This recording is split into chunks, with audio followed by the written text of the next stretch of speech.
أهلا بكم. نجمنا لهذا اليوم يعتبر موهبة من مواهب القصيم، إذ أنه عشق الكرة بعمر الصغير، وهو من عائلة كروية، فحب الكرة بسبب قدوته كريستيانو رونالدو. نجمنا لهذا اليوم سيعرفكم على نفسه بطريقته الخاصة. السلام عليكم ورحمة الله وبركاته. معكم اللاعب خيار محمد طاسان. اليوم بتكلم عن نفسي في برنامج النجم الصاعد مع المذيع المتألق محمد إبراهيم. طبعا أنا خيال من مواليد 2006، ألعب في نادي الخضراء، ألعب طرف يسار ومهاجم. بدايتي بالكورة كانت للمتعة فقط. كنت ألعب دوري مدارس في المدرسة بالحارة، ما كنت أفكر بالأندية والأكاديميات. لين عام 2018. عام 2018 دخلت أكاديمية الطاسان. كان في مدرب هناك قال أبو زياد، صراحة مدرب عسل، كنا حابينه وحابنا. آه، كانت بالفترة هذه من 2018 لين قبل الأزمة كنا نلعب مباريات، بتطلع لكم صورة هنا. أخذت أفضل لاعب مباراة، كنت مسجل هاتريك. كنا ماشيين معه صح، لين جت الأزمة ووقفنا. بعد الأزمة رجع، قعد 5 شهور 6 شهور وراح مصر. جابوا مدرب ثاني. بصراحة ما كنت حاب من طريقة تدريبه ولا حاب طريقة كلامه معنا، وطلعت من الأكاديمية. قعدت 10 شهور إلى سنة تقريبا بالبيت ألعب حواري تحديات، ما كنت ألعب أندية ولا أكاديمية. في عام 22-23 تواصل معي إداري نادي الخبراء. كان أول موسم لي بحياتي، كنت متوتر شوي، خايف.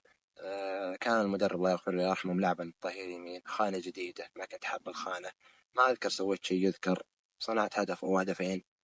وانتهى الموسم خير وشره، وسأترككم مع باقي الحديث يكمله المذيع محمد إبراهيم.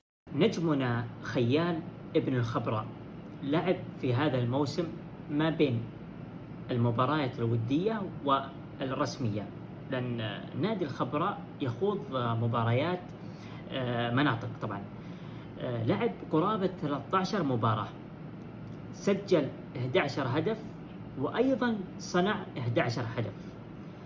فخيال يتنافسون عليه أندية القصيم، فهو موهبة القصيم القادم. خيال الطاسان نجم قادم بإذن الله عز وجل في سماء القصيم، وأيضا مستقبلا الكرة السعودية.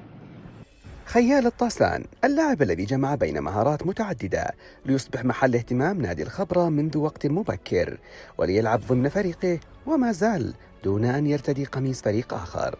مركزه يقع في الجناح الأيسر، حيث متطلبات السرعة والقوة والقدرة على الاحتفاظ بالكرة على الطرف دون ولوج إلى خط التماس. تصعب مجاراته لإيقاف انطلاقاته، فهو ماهر في التمويه والتخطي والمراوغة، ويتطلع بحواسه إلى الأمام وإلى تمركزات لاعبي فريقه إلى يمينه. الكرات المعكوسة من قدمه تدل على قوة التسديد ودقة التوجيه، وتسهم في زعزعة المنطقة الدفاعية وإرباك تماسكها. من مركزه يساهم بقوة في صناعة اللعب، ويستطيع أن يسدد مباشرة في المرمى ويحرز الأهداف. خيال من مواليد 2006، ويراهن عليه كثيرون في كسب النتائج، كما يحظى بالثقة العالية والأمل الكبير في النجومية القادمة بإذن الله. أصدقائي، كان معكم من برنامج النجم الصاعد محمد الإبراهيم. كونوا سعداء.